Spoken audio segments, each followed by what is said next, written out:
Magandang araw sa inyong lahat. Ito po ang inyong tagapagbalita, ang munting tinig ng ordinaryong Filipino sa Pilipinas.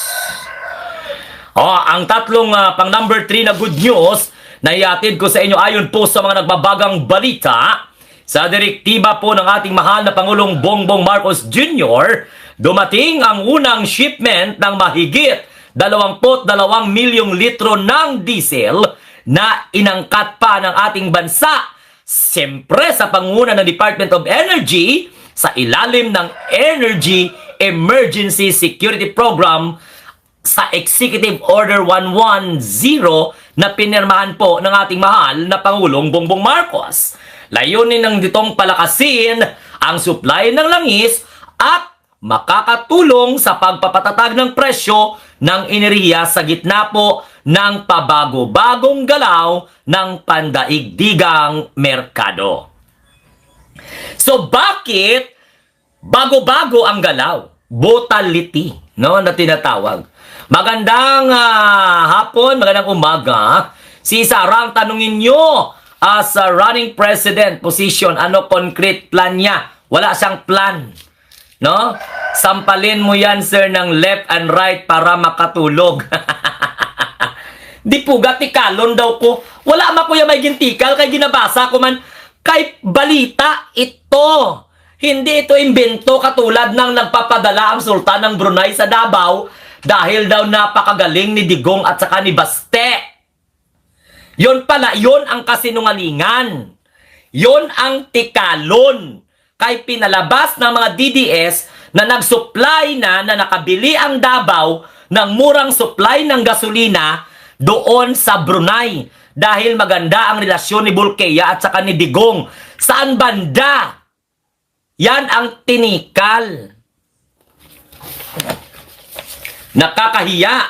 Opisyal pa ng PDP laban. O ibigay karapatan ng mga driver. Sana tahol ka ng tahol, manong driver, para kang may karapatan para tumahol. Sa sobra ng tahol, nalunok niya mampirlatan ang mga ipin niya. Tinitira ni Ligarda ang DOE sa session nila a few days ago. Hiya siguro si Ligarda dahil haya na ang backup ng Pinas. Alam mo sa totoo lang, itong si Loren Ligarda daw tralalaman ito. Kahit pakialaman para lang kumita sa FB. Hindi man ito FB. Facebook ba to? Hoy Manong, Alfredo Liansara. Hindi po ito Facebook. YouTube channel po ito. Sino nagsabi sa iyo nga mango ka nga Facebook ni? YouTube ito, hindi ito Facebook. Ay kamango-mango kita na. Basta mga Duterte. Lahat daw kuno pakialaman. Di sana kung ginpakialaman ko ang lahat-lahat, kundi pinakialaman na kita ang kamango-mango mo. Lahat daw pakialaman para lang kumita sa FB. Hindi ito FB. Hindi ka ba na-inform ng anak mo that this is YouTube channel? Ay, ano ka? Kaya dapat ihiwalay ang mga Facebook na mga may ipin at saka sa walang ipin ba? Kamango man sa imo manong man. Manong Alfredo, magpaturo ka sa anak mo na fetus. Kasi alam mo kung bakit? Para malaman nila. YouTube ka na nanonood, hindi FB. YouTube ito, hindi po ito FB, Manong. Sino nagsabi sa iyo? Binago na ba? Hindi ako na-inform. I am very sorry. Hindi ako aware. Ang bilat inamo kang lilintian, kami nartilyo, tang bulto mo karon. Kamango-mango sa imo. Ayusin! We are now in YouTube channel. Hindi ito Facebook. Nakaintindi ka? Magpaturo ka muna dyan sa paton nyo nga tunga, nga alinganga. Ako nga po now lang alam kong YouTube live si Sir Glenn. Diba? Talaga naman. Kasarap nyo martilyuhin ba? Tsaka hindi naman ito kasinungalingan. Balita ito, ang kasinungalingan talaga, yung pinakalat na nakipag-coordinate ang mayor ng Davao na si Baste Duterte doon sa Sultan ng Brunei. Yon ang dapat ninyong sabihin kasinungalingan. Oh, buta talaga ang mga Duterte supporter na ito. Magkano muna? Magkano ang ano? Hindi man ako nag-online selling dito. Anong ginatanong nyo? Wala man ako, hindi man ako nagabenta ng alahas. Hindi man ito online selling. Anong ginatanong nyo nga presyo? Oy, Diyos ko, Ginoo ko, Lord. Sabi ni Arnel naman, adik rin to eh. Ginoombot na lang. Kaya nga sinisipa ko kayo dito. Sabi naman ni Bogs, magkano muna? Magkano muna? Anong magkano? Magkano ang kasinungalingan ko? Ay, hindi talaga kaya presyuhan. Skusan, bakit ginabili na ba ang kasinungalingan ngayon? Tanungin nyo sila Banat Bay at saka si Maharlika at iba pa mga vlogger na mga DDS. Hi! Mag-drive muna ako kasi padalala ako. Uy, maraming salamat. Salamat po, shout out. Anong magkano muna? Bibilhin mo ang kasinungalingan ko? Hindi ko to ginabinta.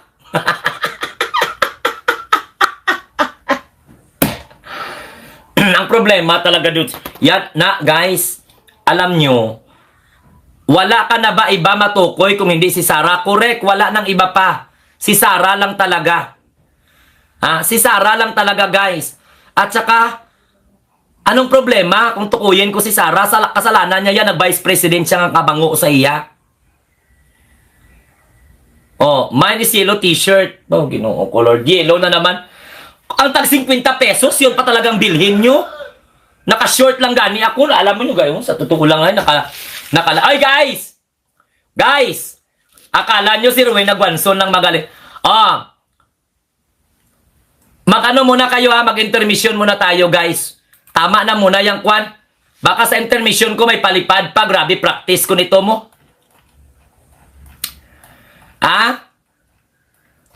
Sabi ni Banat Bay daw, may bayag daw si Sara Duterte. Oh, may bayag daw si Sara. Guys! Pag i-play ko kaya ito, Ginoo ko, Lord, ano man ito man, hindi ko ba intindihan kung anong nangyayari dito? Wait lang, guys, ha? Excited ko, guys. Wait lang. Oh, baka dito pa lang may magpalipad na. Pag-intermission muna tayo, guys. Sabi kasi ni Banat Bay, may bayag daw. Oh, mag-follow, like, share, and subscribe na po. Sabi ni ma'am. Oh, hawak ang egg. Oh, 5, 6, 7. Oh, sabay-sabay ha. Tayo kayo dyan. Mag-exercise muna tayo. Kilala nyo yan? Hawak ko ang egg. Sige nga. Kay sabi nyo, may bayag si Sara Duterte. Pahawakan mo nga, Banat Bay. Oh, hawak mo ang bayag. Oh, hanggang ngayon, sige, ginagaya ka pa. Oh, kapatid ng lalaking yan. Sino ba? Correct, ginagaya niya ako. Animal, buang ginaw.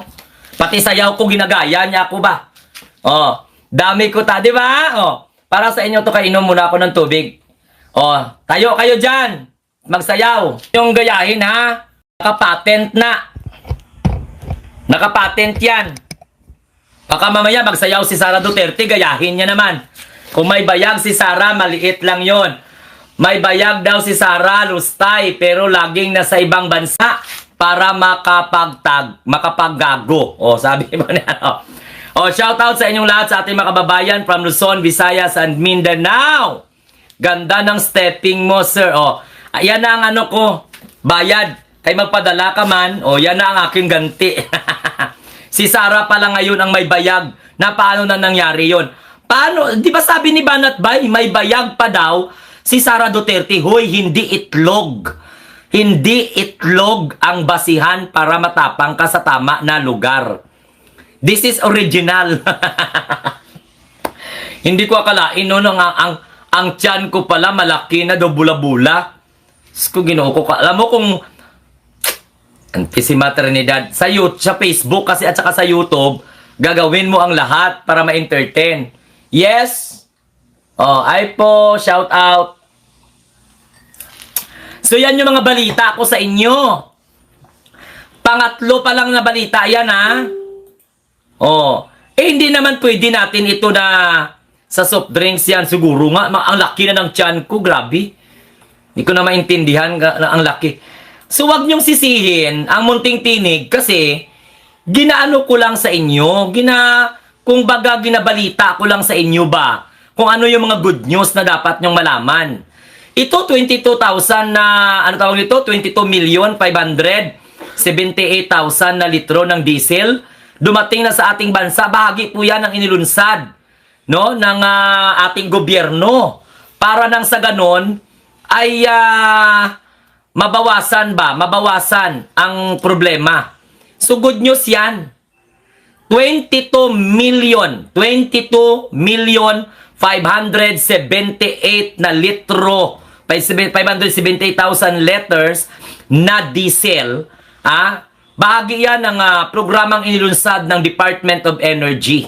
So dumating na yung inangkat natin, kung i-compute mo yan sa bariles, ano yan, 142,000 barrels. Akala ko ikaw ngayon, Idol Glenn. Shout out. So 142,000 barrel yan, nakaragdagang supply para po sa ating bansa. Yan po, epekto yan ng executive order na pinirmahan ng ating Pangulo, yung Executive Order 110. Oo, sa ilalim po ng direktiba yan ng ating mahal na Pangulong Bongbong Marcos sa pamamagitan po ng Executive Order number 110, ipinatupad po ng Department of Energy ang Emergency Energy Security Program upang mapalakasin ang supply ng langis sa gitna ng pagbabago-bagong presyo sa pandaigdigang merkado. Merwin Cruz, good day Sir Glenn, napapanood ko po yung sayaw mo. Hawak mo ang egg. Correct. Yun naman, hawak nilang bet, ako hawak ko naman ang egg.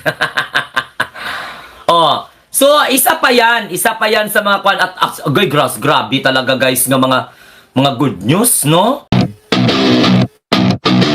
Pegador, wala kang kawala. Pegador, kayo ay maganda. Pegador, galit sa masama.